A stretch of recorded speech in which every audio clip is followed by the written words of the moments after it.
La création d'une école militaire de ski à Chamonix présente pour notre ville le plus grand intérêt.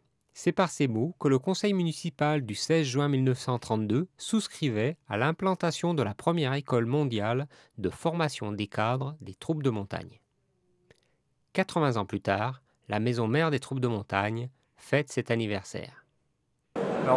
Aujourd'hui, nous avons décidé de commémorer le 80e anniversaire de l'école militaire de haute montagne pour marquer cette étape essentielle en se basant sur le fait que 80 ans, c'est l'âge de la sagesse, l'âge de l'expérience, et ça permettait de démontrer à tous nos partenaires, tous ceux avec lesquels on travaille, le personnel de la brigade par exemple, que nous avions l'expérience, nous avions le savoir-faire et qu'il fallait, comme on peut se fier à des grands-parents qui ont ces 80 ans, qu'on pouvait se fier à nous en toute quiétude. On sait faire, on connaît, on a l'âge de la sagesse. C'était aussi l'occasion de rassembler les écoles étrangères, les écoles militaires de montagne étrangères, qui, comme nous, forment au milieu de la montagne. Et comme nous sommes la première école au monde de ce type-là, c'était une façon de souligner vis-à-vis d'elle que nous avions l'antériorité et que là aussi, on pouvait nous faire confiance sur les savoir-faire que nous dispensions. Et dans le cadre des échanges d'expériences que nous partageons, c'était une manière aussi de leur dire nous avons voix au chapitre et vous pouvez vous fier à nous.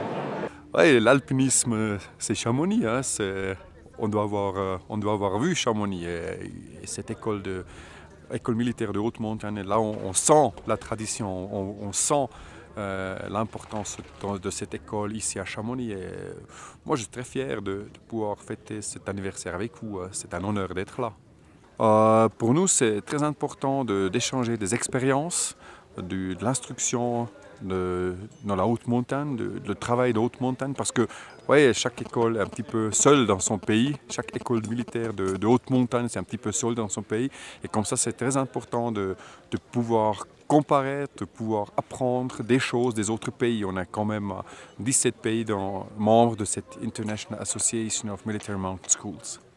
Alors, l'école a vécu au cours de ses 80 ans des moments forts.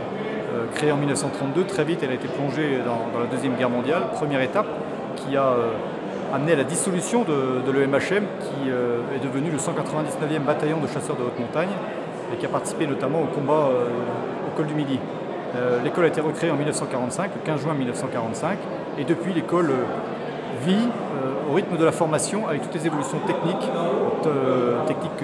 alpines, mais aussi les évolutions en termes de matériel qui permettent d'adapter la formation